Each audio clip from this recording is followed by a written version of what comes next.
We're back again. Hello and welcome to Q&A Day. Q&A? You're going to interrupt me again. No. Q&A day. A day or a day? All day. A day. A day. Today's question is... relationship question. Boom.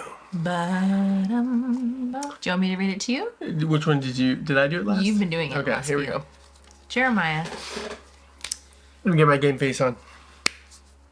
What person has had the greatest impact on your life? I don't want to cry right now. Don't answer me because I know what you want to say. And it's just gonna be emotional. Emotional. I fear emotions. What person had the greatest impact on me today? On your life. What person my had the life. greatest impact on your life? We can say Jesus. Yes. Jesus. And yes. Next aside from Jesus. Aside. Yeah, I like that. It's not next to, but No, aside. Yeah, I like that. I'm gonna start using that. Because I always tell people, don't use the Jesus, and it's like aside from Jesus. It's really good. I'm trying to stall. I don't know if you can tell. I can tell. Just get. Excuse me. Anyway, Bless you. Time to cover that one. Let's slow that down. Okay. Okay.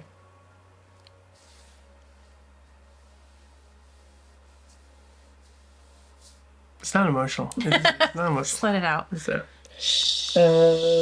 No. What person has had the greatest impact on your life? The person that had... I'm gonna look at this. I can't look at you. I mean, like here. Maybe this will be better. The greatest person to have an impact on my life would be my father. The reason why this is emotional, because he passed away like a year and a half ago. So that... So we're going to go into the reasons why and how it impacted him? What ways specifically maybe name like the top 2 or the top 3 ways that he impacted you specifically where you're like, oh, this is yes, fingerprints of my dad? So I would say the biggest thing that I'd taken away from growing up with my dad is the spirit of my dad,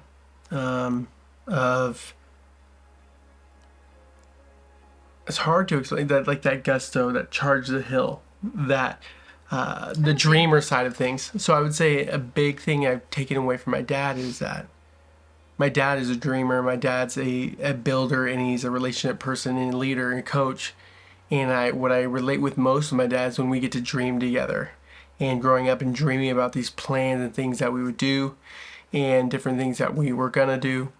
And it was just allowed me to come along others in my life to help support their dreams. I love my position. I love the position of being a second to somebody and pushing them forward to accomplish their goals and dreams and allow them to become who they are in Christ or who they are in God, or use their gifts in a way to do that. In any way I can champion people, I love to do that. And I think my dad was really good at championing people and encouraging others to inspiring others to encourage others to pursue things that maybe got them out of their comfort zone. And so growing up with that, it was just been amazing because I kind of was just numb to that. Just my dad would just have these ideas, these dreams. Okay, Dad, okay, I want to achieve it. And it wasn't till... It's really amazing. I know it's all over the place, but bear with me. The story is that my dad was a person that would always see who I was and see who God was making me to be and becoming. And he would always speak life and truth to that, even when I didn't believe it, even when I didn't want it, even when I kind of resisted the call or was just lazy. And I would have excuses, and my dad would know. He's like, Jeremiah, this is who you are and what you're going to do. And it wasn't until, when he passed away, it clicked in me of it just switched to me where I could choose to grieve or choose to make my dad proud and become the person that he knew I was going to be, and that's what I did. And it drastically, in the year and a half that he has been gone, you can attest to this, that I am a different person, or I'm a more You're a changed person and completed, probably more sanctified even too. So so it's amazing. His impact lasted even after. That's how impactful that he was on my life, is that even when he passed, he still had an impact on my life. So I did pretty good on that. You did. Speak the truth. Good job. Would you say that's accurate? 100%.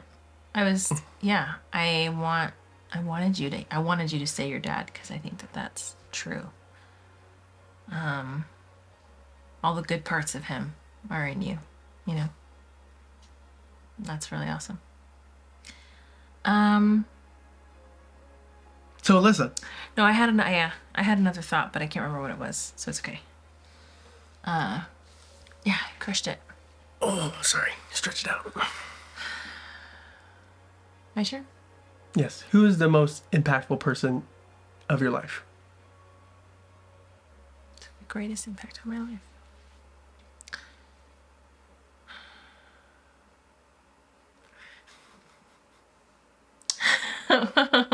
Do you want me to say you? No, I don't want you to say me. I have a feeling that it could be. I could be an impactful person in your life. I'm thinking of all the people in your life. I'm like, Nah. Rude. I know. No one watched this. So my first answer was you, but I was trying to just think through just the other important people in my life to see, and then I was kind of getting caught up in the question again of like, impact in what way? Trauma? Impact in the way of, I would say like, Well, we'll keep it uplifting. Yeah. Let's keep it. I take the question as a positive question. We Like, could go dark. Let's I just would have dark say- sessions. These are like, ooh, should we do like Q&A a night?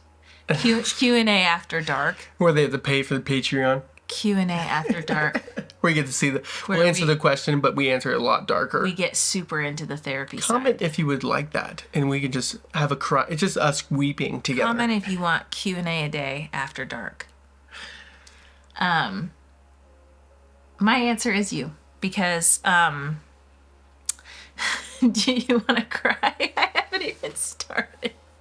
I wish I could just have that one teardrop that would just. And then the camera would zoom itself in by its own controls.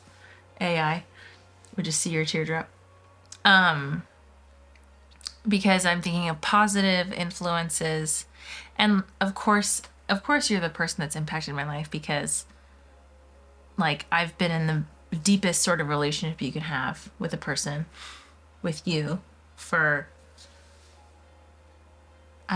coming up on 9 years of marriage, but together for 11. over 10 years. Yeah, over 10 years. We've been dating over 10 years, which is crazy. So,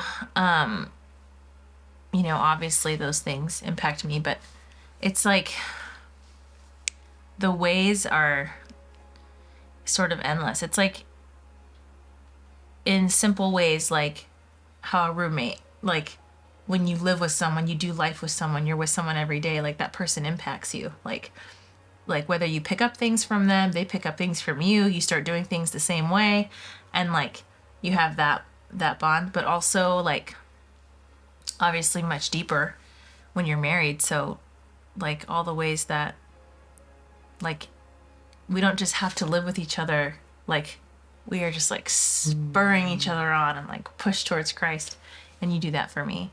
I'm just like so much I was gonna say I'm so much nicer because of you. Which sounds like I'm tooting my own horn, but it's because I'm really, really mean. So being a little bit nicer, being so much nicer is not that great, because I was started out not very nice. But I'm just like, I'm better in all the ways. You push me towards Christ. And You refine my qualities that need to be worked on. You point them out to me. And you're not afraid to say those things because I need to hear it. And I'm working on receiving it better every day. Because you say things because you love me. And I think that's really special when a person can tell you things that you need to hear in love, and then you are able to receive it. What were you going to say? I don't know. The tail end of this is this. I want to say, like, you're very impactful to me as well. Oh, you don't have to go into No, I'm not, but not that I do want to, but I think the one thing I do want to highlight is that it's just I want to share this with you, and I've shared this just so that it's out there in the universe. In 10 years, as we look back, I can remember, oh, that's what I was trying to say. It's that I love, like you said, there's no greater thing to be in the depth of love that we were in. And in the midst of that, I struggle to communicate at times. And I struggle to communicate my heart and my passion, my dreams. And the amazing thing about being married with you is that you know my heart and you communicate my heart so well to others. And I trust you with that fully. Oof. And it's the truth is that if I give you authority in my life to speak on my behalf and speak my heart, even when I don't necessarily know what I want to say or how to share it, I kind of can default to you because I know you can speak clearly and in a way that communicates my heart. So you have my heart, babe. That's good. That's a good one. I have a lot of nice things that I want to say, but it's hard to think of some of them on the spot. You know, Yes. like, I know, yeah, we should do another episode with that. We just you would. complete me. Oh, that's not ASL, is it? No. God bless them. God bless them. We are my favorite. I also love, like, I genuinely really like you. And I think that people know that. I think people can see that. And I think that's really fun. Like, I want to spend all my time with you. Like, you know? We can just keep this going because I want to. Like, I would say, like, this is bonus content, so click off now if you don't want to go through. This is the official end of the video. Stay tuned for behind the scenes. Yeah. Continue the conversation. Yeah. Continue the conversation. What is it called? Anyway, Extended cut. Well, we always go back to that idea of growing up, that desire to be the people that people want to hang out with. Like, everyone knows that person where they can go and hang out. Like, they call them up and, hey, they are like want to get connected with others and get plugged in with. Everyone knows that person they want to hang out with, and they call them, they present, but you're never the person to get called upon or like, hey, what you doing today? Oh, what you hanging out? And so it's really amazing growing up because we kind of both felt like that growing up, and now we have each other. And no, you're saying that we both felt like we were never that person. Yes. For someone else. Like, we were never somebody's, like, first choice. Yes. Of someone to call and hang out with. And we were the side friends, but now we're main friends. And now we're main friends with each other. And I also feel like we both have main friends as well, which is a really sweet season right now. It is. Like, you have a core group. It's just really sweet. Sweet. Lately, this is another side note, bonus content. People have been asking me lately, like, how are you? What's going on? Yeah. How's it going? Are you guys doing okay? And I'm like, we're chilling. You know, that's I said I feel bad because a lot of people are going through a hard time right now, and like, we have our struggles, but majority, yeah, I'm feeling real good right now. Like, you can just praise the Lord for us. We are not really asking right now. No, and that's so true. I tell people, like, hey, well, I have to really dig deep to like internal things, but like, other than that, like, our home life, spiritual life, we're growing, and man. So, kids are doing super great. And this may be the reason why we're talking to each other. You wish this was the reason why. I do. The reason why. That's our next pod. That's the next. Our next series. Next series. What's it called? The reason why. Why are you screwed up? The reason why. why you have, I don't know. That does bring to mind, what are we going to do after this? We get through these questions. Oh, Well, there's- yeah, there's endless possibilities. I was saying this earlier. I was like, when you get through this set of questions, you can get through like any set of questions that's out there. And then you can switch to like other questions. All right. We end this bonus contact over.